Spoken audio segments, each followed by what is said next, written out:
Hello again, everybody. This is Dan Clouser, and welcome back to the Journey of My Mother's Son podcast. I'm joined with Andy Frye, who's a sports writer and the author of 90 Days in the 90's, a rock and roll time travel story. Andy, thanks for joining me today. Thanks for having me on. Absolutely. Looking forward to it. Before we get into the conversation, though, just introduce yourself to the listeners, in your own words. Who is Andy Frye today? Yeah, I'm a writer. I basically started writing, I guess you could say professionally, or at first semi-professionally about 12, 13 years ago.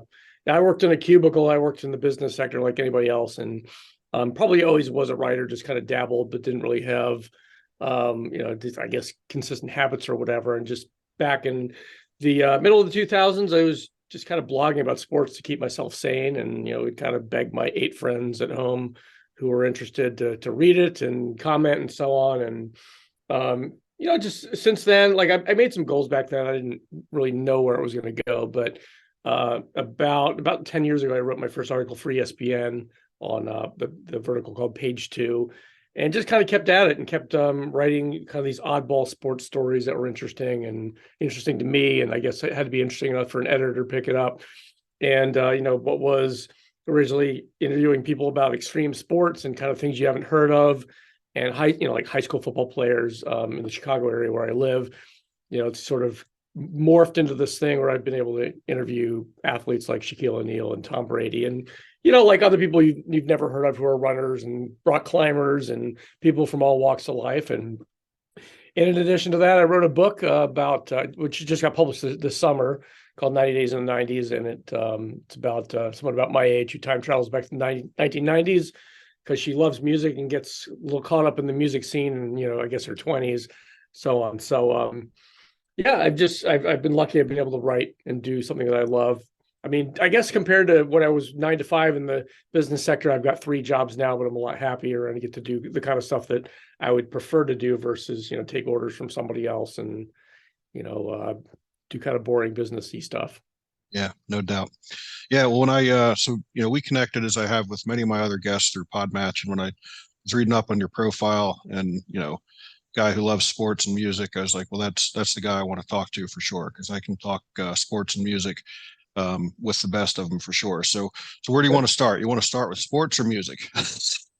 Wherever you are. I saw you when I took a drink and I raised my my Beatles Hard Day's Night cup, and I saw you had a Red Sox bottle there. So I suppose it could go either way. So I don't, I'll let you drive because I can pretty much go in either way. All right, well, let's start with you got the Wrigley scoreboard there in the background for those who are watching video and not listening to just the audio. So let's start with with some baseball. You're originally a Pennsylvania guy like myself. Yeah. Now you're in Chicago. So where you at? Do you still have some ties to the Phillies and that, or are you just all on board as a Cubs fan?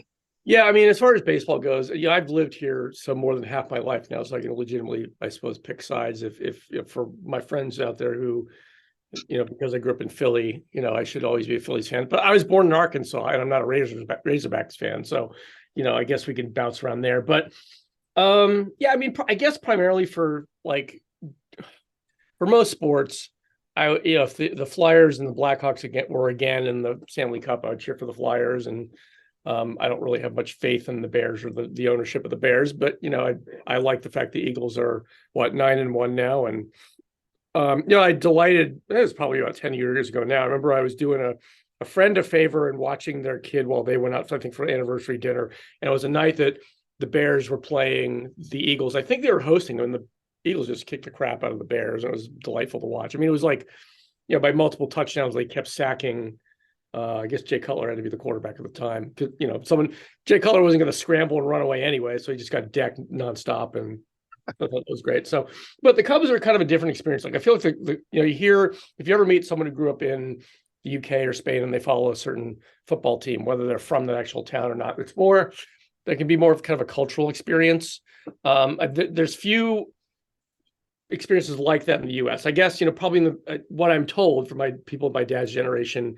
If you were Italian American, you followed baseball in the 20th century, you're a Yankees fan because of people like Joe DiMaggio and Phil Rizzuto. And yeah, I suppose there probably weren't too many Italians in Idaho, but if you were an Italian American in Idaho, you were a Yankees fan because of those guys. And Yogi Berra and all kinds of different players. So, and I think about the fact that I've known people all over the U.S. who are, went to Catholic school and played football, and they all follow Notre Dame pretty much. But there's not really people who follow USC because they're Methodist. And there's these, small pockets of sports where there's kind of more than just a local connection. So I think the Cubs are kind of like that. And so I've got a friend who's from Northern California. He went to USC, so he's a Trojans fan, and he's a lifelong Cubs fan because he, I don't know if there's any family connection, but he remembers like coming home and watching the Cubs on WGN when it was WGN Superstation. And I guess the only similar channel was, Turner did it with TBS. You could watch the Braves, but not quite as much as you could with the Cubs. And so there's I've seen that a couple of times. I remember I was a couple of years ago, I got to go to Punta Cana for spring break with my family and a friend's family. Two families went down there. And there's one night I couldn't sleep. And at this resort, it was like 24-hour food. So I got up at like 4 a.m. I was like, okay, well, I can't go to sleep. I'm gonna go get breakfast at like the breakfast nook that's open. And there's this family with Cubs gear on. So I assume, hey, you're from Chicago. I talked to the dad. He's like, no, I'm from Arizona. I've never been to Chicago, but I want to go someday. And he's got like Cubs hat, Cubs watch, maybe like a fanny pack that has Cubs. And so I asked him. So I thought, well, okay, maybe he's from Mesa where they play preseason ball. And he's like, well, yeah, I'm like 2 hours from there. And I think it was the same thing. It's like he grew up watching WGN Cubs and maybe just like some of the players. But the Cubs have a certain cultural connection that is unique. And it took me, I was kind of resistant to it when I first moved here. And I'm not trying to prolong the story, but I did move to the north side. I lived in Lakeview and Wrigleyville. And, my only connection originally was the Cubs was complaining about how much they would make parking difficult and traffic when Cubs games let out. But eventually, I guess it grows on you if you have an interest in baseball and sort of the culture around it. And then you go to the ballpark.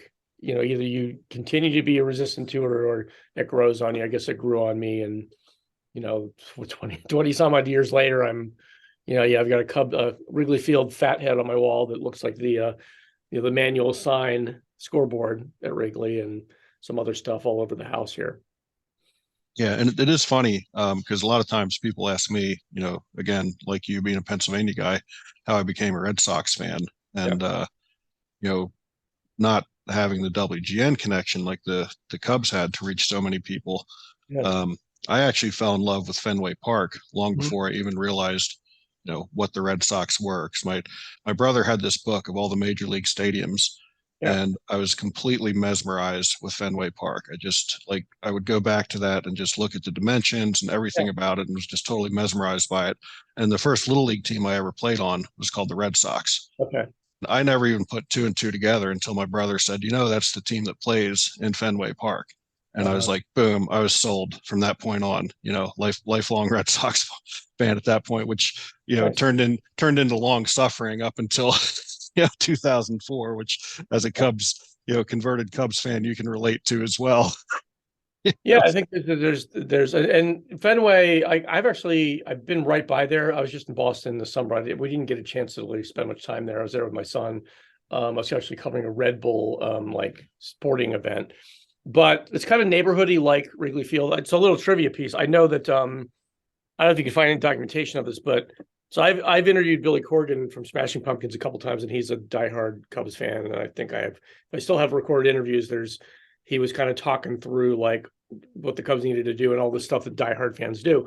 He mentioned that he played, I think the Smashing Pumpkins and Nirvana played a show there, like when neither one of them had record contracts and they were barely on the radar. I don't know if they had the same booking agent or just like, the one bar that was open in Boston that would actually have them played them in like 1990 or something like that. I don't even know the name of the bar, but it's like on the, I want to say it's on the left field side. If there's a bar over there, I'm talking about, that's just like a hole in the wall that's where they played, where those 35 years ago or so. I thought that was kind of fascinating.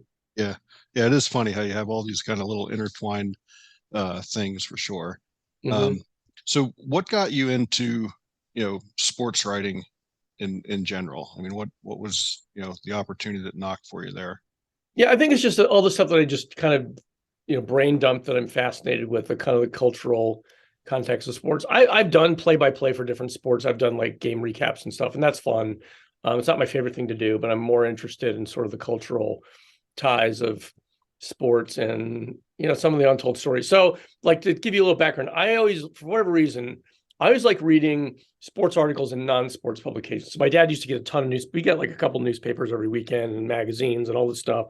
I used to like reading, to give you an example, like in the Financial Times, there's a guy named Simon Cooper. It's Kuper. He wrote a book called Football Against the Enemy. He writes about soccer, for a couple of different publications, but like never, as far as I know, for like Sports Illustrated or like an ESPN type of entity, or even BBC Sports. It's always been for these newspapers, and he's kind of like taking a cultural point of view, talking about it as like a piece of the bigger picture of, I guess, British life.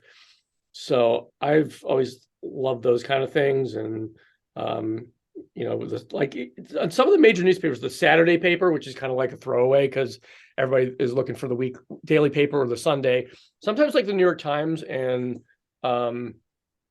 just different, the Philadelphia Inquirer, Boston Globe, like have like interesting stories that I guess because of their content, they're not in the daily paper or the Sunday paper. They're kind of stuffed into the Saturday paper, but they're really fascinating. So I think that's just the kind of reading I did. So that's the kind of way I think about sports. And when I was just, kind of blogging and trying to keep myself sane, I guess while having a 9 to 5, I look for those angles versus me trying to be, an insider when I'm not, because I think authenticity is important. So, like if you're a movie buff and you want to review every movie that comes out, great. But if you're located in Plainfield, Illinois or Grand Rapids, Michigan, you don't have the inside that someone who lives in Hollywood is going to have, or somebody, who's in the New York area, would know about sort of even like the Hong Kong circuit. Like, so you can't fake it. So I didn't want to fake it. I guess I just had an outside observation point of view, and I just kind of went with it. So, I could talk about the first couple articles that I wrote, but it was sort of haphazard, but also me kind of looking for opportunities to find where I could fit in, not having to go to journalism school and not having any contacts, and really kind of being a nobody with a couple of decent ideas. I was just interested in sports and why people are so passionate about it, and kind of found my niche, I guess. Yeah, that's cool. And so it sounds like you're really more into the storytelling of it, not the game side of it, which is one of the things I love. Because I mean, the whole reason I do this podcast is storytelling, to tell people stories, interesting people like yourself and my other guests, to be able to provide a platform to, tell those background stories, So like, I'm a big fan of watching like the E60 stuff where it's, about the game, but kind of it's more the background. And like you said, the cultural standpoints. So what, and I'm sure this is a loaded question to an extent, but what's, one of the most interesting stories that you've been able to tell, within that kind of sports realm, and that, having sports as the backdrop?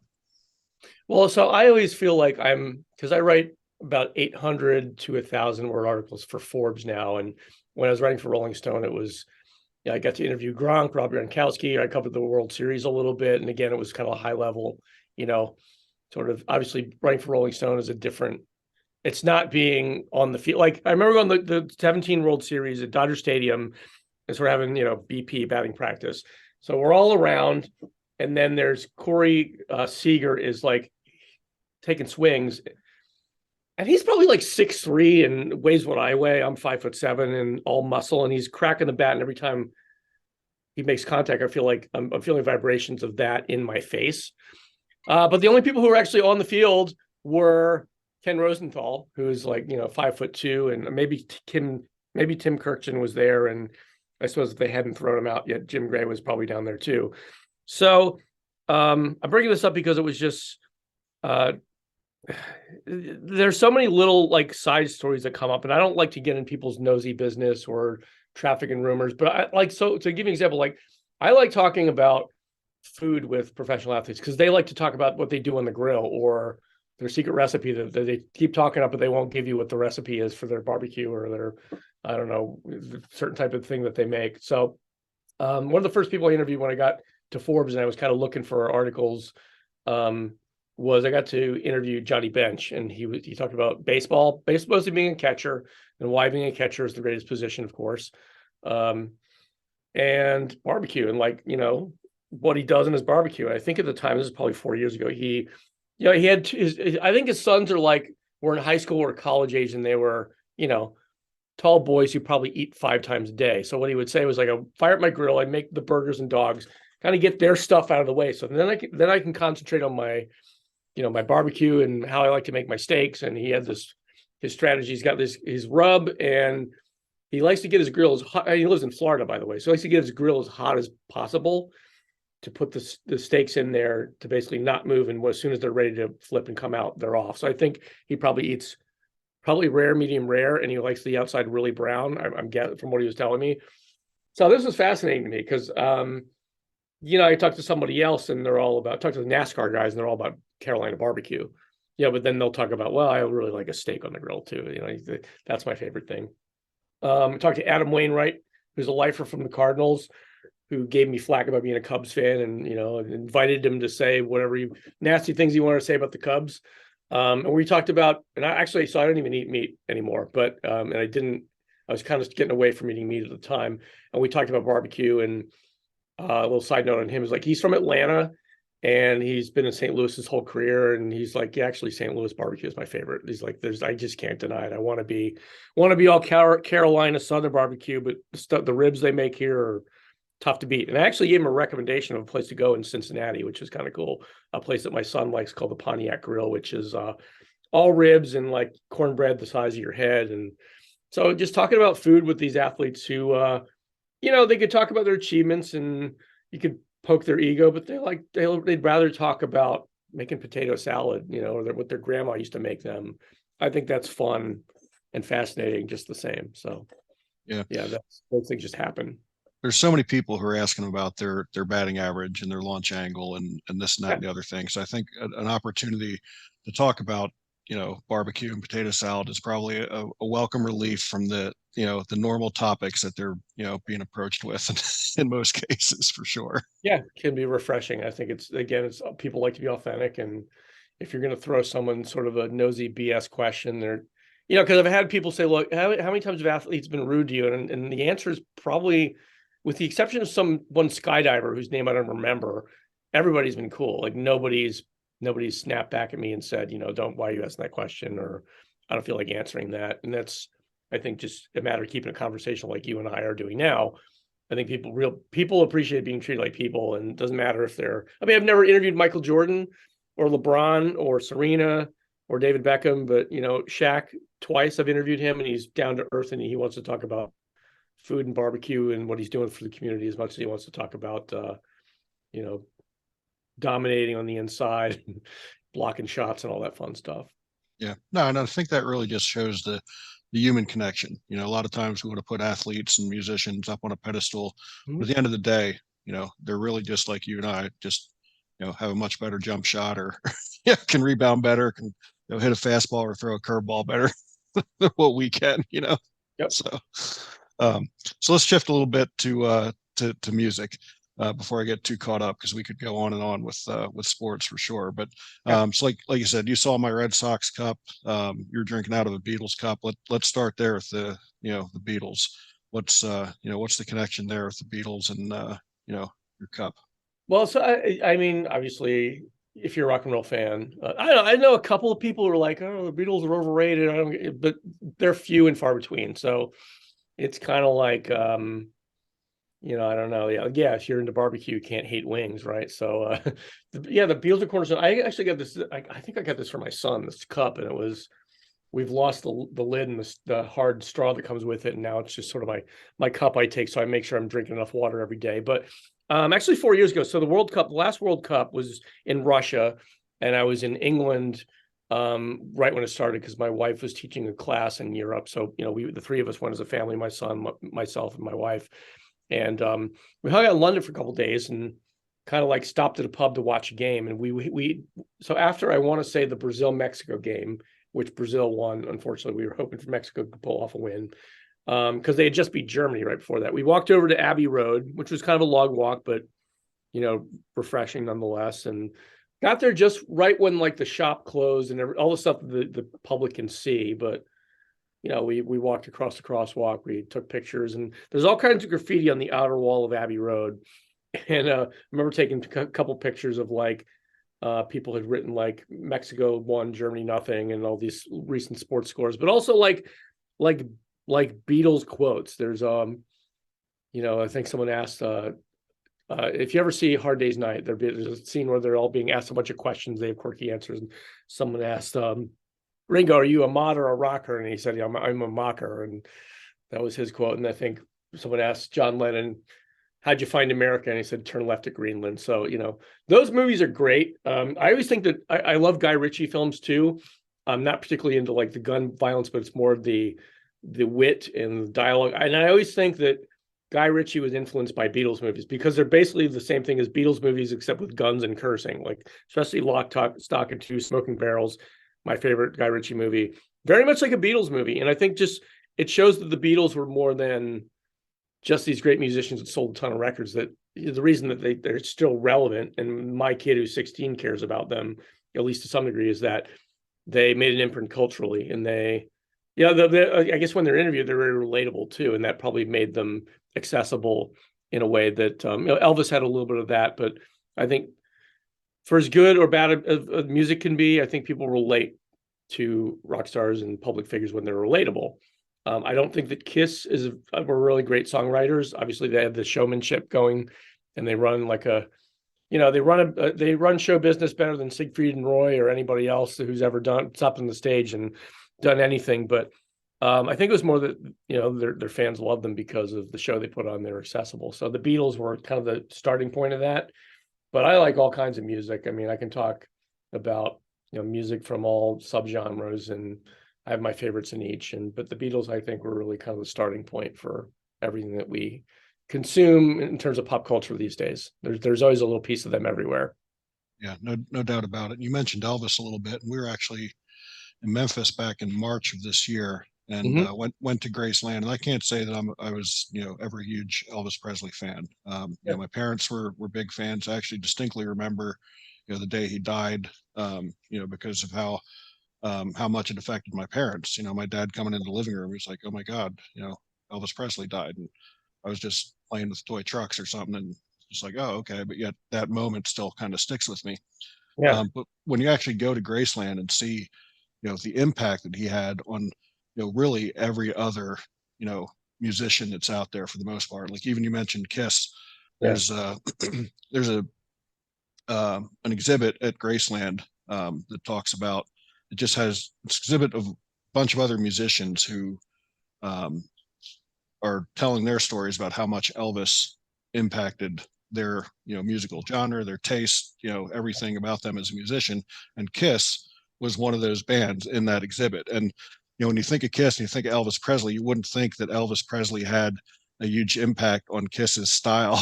But yet here they are saying that. And it was everybody from Kid Rock and Sheryl Crow to Bruce Springsteen and you name it in between. Whether it's a country artist, a rock artist, hip hop artist, didn't matter. And that's really where it really hit me that, wow, you know what, he is really the king of rock and roll. Like he did have all these other influences. So I think even when you're talking to Beatles and some of these older groups, I mean, until you really kind of dig into their stories, I don't think you appreciate how much they influenced just music as a whole and what we've got today. Even when you're getting into the 90s stuff like grunge and all that sort of stuff, I mean, it's still it all has the same roots at the end of the day. So it's interesting for sure. I think we hear a lot about grunge and 90s music being influenced primarily by Neil Young, and I think maybe only really Pearl Jam was, because I'm not sure that. I think Soundgarden was more influenced by like Led Zeppelin and Black Sabbath, even though Kim Thayil, the guitarist from Soundgarden, says he didn't like Led Zeppelin, he was a punk guy. But I mean, I hear his riffs, and I hear some over the hills and far away and other Led Zeppelin in his music, whether he intends it to be for not there or not. But I think maybe just because obviously there were celebrities, musical celebrities before Elvis. My dad's a big band guy. He's 79 years old. Funny thing, he picked up my book. I gave him a copy of 90's in the 90's, and he read my little short bio on the back where it talks about me interviewing Rage Against the Machine and Oasis and Morrissey and Alice in Chains. He goes, I've never heard of any of these artists. And said, well, yeah, you're 79 years old and you like Tommy Dorsey. So of course you haven't heard of, you wouldn't know who Lane Staley is, or, Morrissey or whoever. But, at the same time, I remember watching movies as a kid.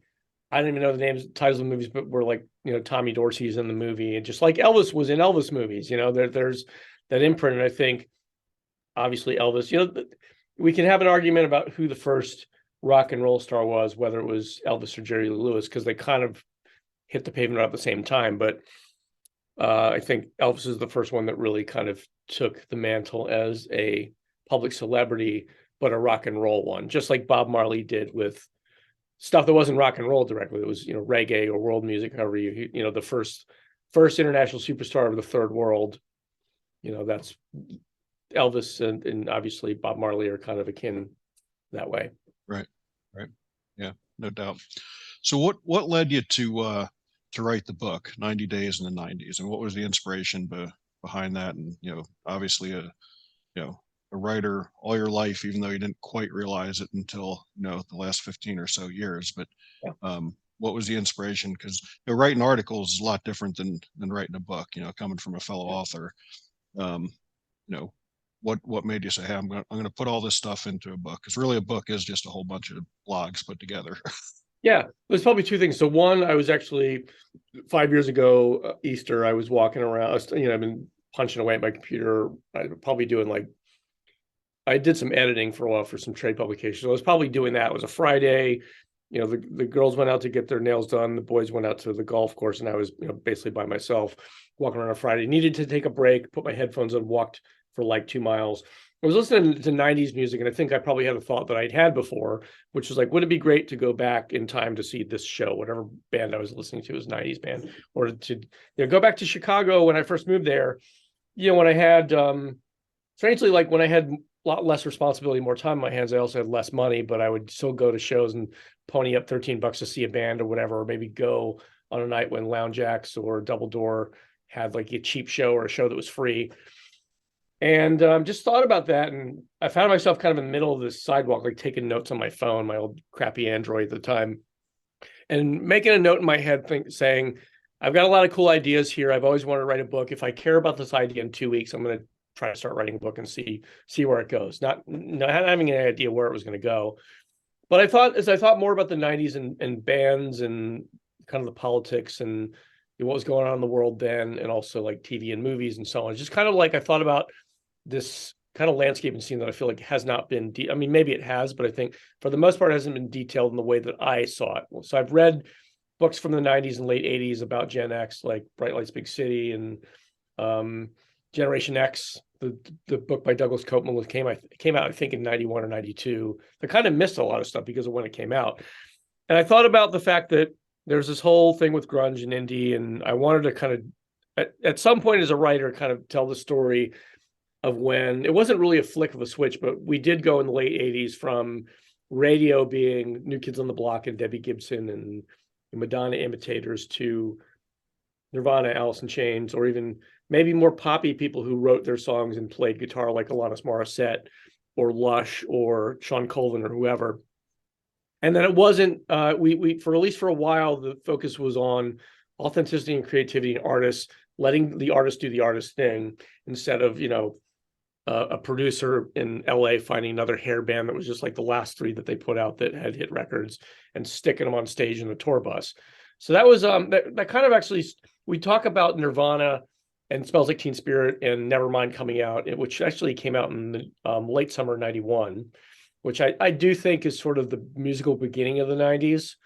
However, like before that, for a couple of years, let's say 80, 88, 89, 90, 91, the biggest hard rock band in the world for a while was Living Colour. These four guys from the Bronx, New York, and the Pixies were on the radio. I think of Here Comes Your Man as like a very unique tune, and it didn't make them any less of a college rock band or less weird, but it was being played, and so was The Cure. And I don't really like Depeche Mode. I don't really think Depeche Mode is an alternative band, but it's akin to a lot of stuff that was being played. Like I think about my friends who had older siblings in college would come back with this stuff like Echo and the Bunnymen and Husker Du, and it definitely wasn't at all like Bon Jovi and Poison, that's for sure. There was a lot more focus on the artist. So that became a mainstream thing, and I wanted to showcase that in my book. And I didn't know how to do it at first, but that's when I started writing and kind of created the place and time for 90 Days in the 90s, which was Chicago in 1996. So some of those bands had been around for a while. It became easier, and I was able to just kind of normalize that change had happened, and hopefully tell the story about what that time was like, whether you remember it or you're 25 and you read my book and you get a glimpse of what it was like for the first time. I wanted to make it, an experience versus just a book with a plot and a protagonist, and so I try to make an experience, and because that's how I think of it, and I think I mostly pulled it off. Yeah, that's cool. So what was what was your target? I mean, why the 90s specifically? What was it that made you, that was the spot you wanted to go back in time in the book? Well, because generationally, it is sort of the centerpiece of, I guess, my musical understanding, and maybe that's a subjective look at it. But there's lots of books and movies about Woodstock in the late '60s, and there's lots of stuff about a lot of material out there about the '70s, whether it's Led Zeppelin and the Rolling Stones at Altamont or the punk rock scene in New York. So I kind of felt like it was the '90s. Kind of, somebody's got to fill in the library there with some things about it. And also, I think about some of the movies in the '90s that were really impacted me, and that I've seen 100 times, like Pulp Fiction, Friday, Days Confused. There's a lot of movies where I don't know if it's intentional or not, but the way that the movie is watched is you are experiencing, you're hanging out with the characters in the movie. So I've said this a couple of times on some podcasts. I've talked to some film podcasts where I talk about Pulp Fiction, and I've never owned a gun. I don't plan to be on being a gangster, but I kind of felt like I was hanging out with Jules and Vincent going on a stakeout in Pulp Fiction. I wasn't sitting there going, oh, who are these scary characters? I can't relate to them, because they're talking about food and they're talking about TV pilots and normal stuff, and a little bit of chit chat about their friends, and that conversational piece of it. I don't know if that was obviously Tarantino didn't come up with it on his own, but that was what the '90s was. It was like a big conversation that everybody was welcome to participate in. And I actually, probably the one thing I was able to do most in my book is take that dynamic, and that you follow Darby back to the 1990s. You get to meet her quirky friends. You go to the shows and concerts that she goes to and experience some of the things she does. And you basically, for me as a writer, trying to write a book and knowing that I had to come up with 70 to 100,000 words to complete a book, and not knowing how I was going to do that because I never took a class on how to do that. Don't have an MFA in lit or anything. I created this place that was like a place for me to go hang out back in the '90s, a couple hours a day when I was writing the book. It made it a lot easier, or at least not hard. And I felt like I experienced what was going on again. And then sometimes that made me have to jump on the internet to check when Nirvana first plays Chicago, or when exactly Lady Diana died, or when Tupac Shakur died, or what else happened that week. It was a whole lot of fun, and I wanted to put myself in the experience of it again, and hopefully have done that for the reader. Yeah, I love the fact that you would go back and make sure that your accounting of history was accurate. I think that's a big deal. I think one of the things that frustrates me when I'm watching, and obviously your book's not a biography or anything like that, but when I'm watching a biography, and then I'm very weird in the sense that if I watch a biography on TV, then I kind of go and dig and see what was real, what wasn't real. And I know Hollywood producers always want to take their own artistic credit for stuff, but when you completely miss some of the accuracies, that really frustrates me as a viewer. So Yeah, I love the fact that you kind of went back and made sure the timeline was matching up, and made sure that historical component was accurate with it. So that's pretty cool. I love documentary shows. So I've watched the whole, CNN has done this series like the '60s and '70s and the '80s. They always have one episode for TV, one for politics, one for music. They did one for the '70s. They did one on punk, or they did one on music, and then a subset of it was punk. And they didn't even mention the Sex Pistols. I don't know where the hell they get off doing that. That you can talk about punk with Talking Heads and the Clash and the New York scene and New York Dolls, but not mention the Sex Pistols. So I don't know if Johnny Lydon pissed somebody off over at CNN, or I also this pops up in one of the first chapters of my book. I think the Clash are a great band, but I also see the Clash as kind of, for people who don't like punk, that's like the one punk band that they know. So like, oh, I'm feeling punk today. I'm listening to the Clash. That kind of annoys me as a punk fan that like I paint my nails today. I'm a punk, that's that sort of thing. Or I was in my gym about 6 months ago. I go to my gym a lot, but I saw this young guy, he's probably 22, wearing an Iron Maiden Power Slave t-shirt. So I didn't say anything at first. I was like, oh yeah, Iron Maiden, you a fan? And he goes, yeah, I like a little bit of punk. And I was like, it's not punk, it's metal. It's not even close to punk. Even close. Yeah. Yeah, Even punk close. punk songs are about 4 minutes shorter than most of the Iron Maiden, classics. So I wasn't going to argue with the guy, but I thought, okay, well, standard millennial there. That is so funny because nowadays you can go and get any of those bands, t-shirts at Walmart or something like that. And That's another thing. Yeah, I know what the Guns N' Roses and Johnny Cash t-shirts from Target look like. I'm not going to be a jerk and say anything, but it does kind of annoy me that, someone thinks they're punk because their Nirvana shirt that they got at Target is just like, yeah, don't get me started there. But I'll bust my granddaughter's chops every once in a while. She'll have a Rolling Stones shirt on or something. And I'm like, name 3 songs. Just yeah, name 3 songs for me. yeah, there's some people do that on Instagram, which is kind of funny. They actually they found a Black Sabbath guy and he didn't know any Black Sabbath t-shirt wearer, and he didn't know any Black Sabbath songs. So like I don't really like Kiss, but about 5 years ago, Kiss t-shirts were all the rage. It's not like I'm not going to buy one because I don't really like the band, and then I don't, it just kind of feels inauthentic. Maybe it's a Generation X thing. We're really hung up on authenticity, but just like I wouldn't wear.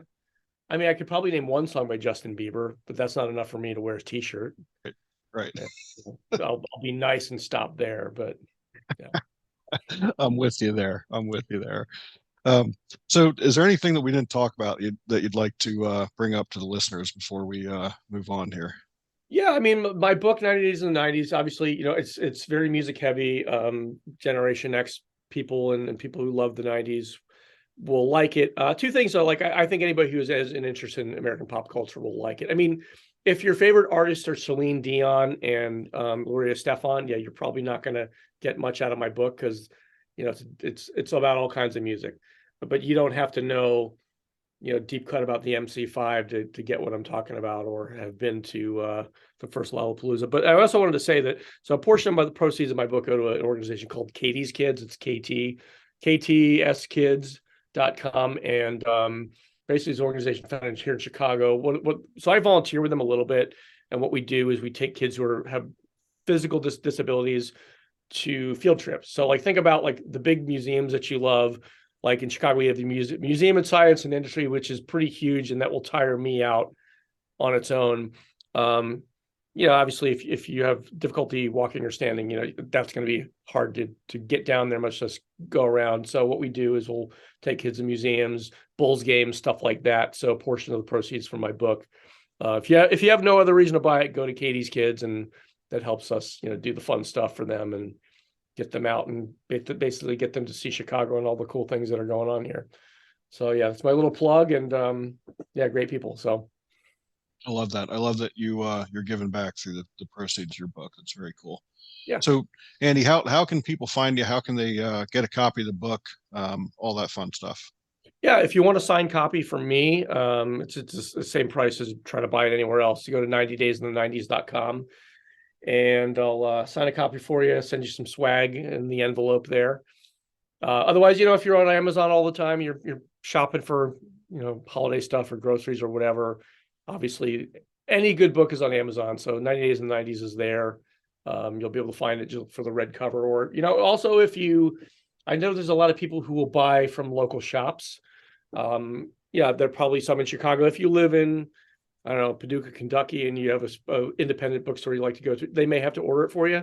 But if you want to throw your business that way, I always think it's great to patronize local bookstores because they can get a copy of my book too for you. So other than that, if you want to follow me on Twitter, if Twitter's still up tomorrow, at Sporty Frye with an E, and it's the same on Instagram too. Awesome. Love it. So that brings us to the final question. As you know, the subtitle of the podcast is "Many Little People in Many Little Places," which comes from the opening lyrics of a Michael Franti song, "Gloria," which go, "When many little people in many little places do many little things, and the whole world changes." So it's one of the little things that Andy's doing on a daily basis to make the world a little bit better place.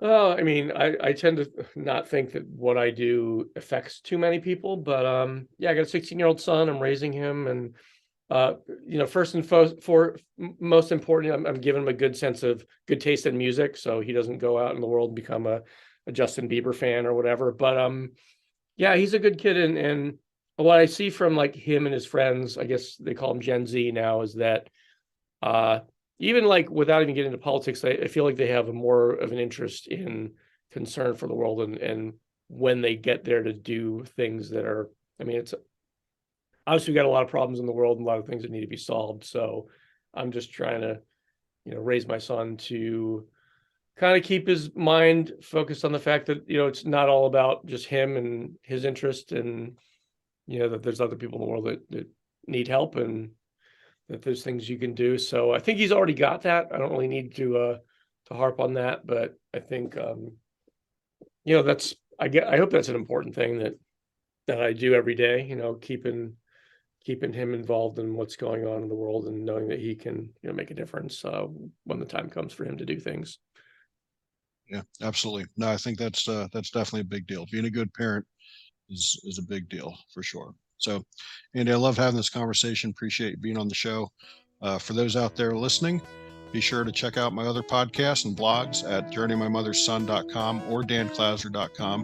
While you're there, you can pick up a copy of my most recent book, The Journey of My Mother's Son, Volume 1. And Andy, again, really appreciate taking the time. This was one of those podcasts that could have went much longer, but I had to draw the line at some spots, or we'd have turned this thing into a 3-hour conversation for sure. No problem. Yeah, we don't want to go. I don't want to open your skeleton closet about how much you hate the Yankees if you're a Red Sox fan. So, because that could take all day.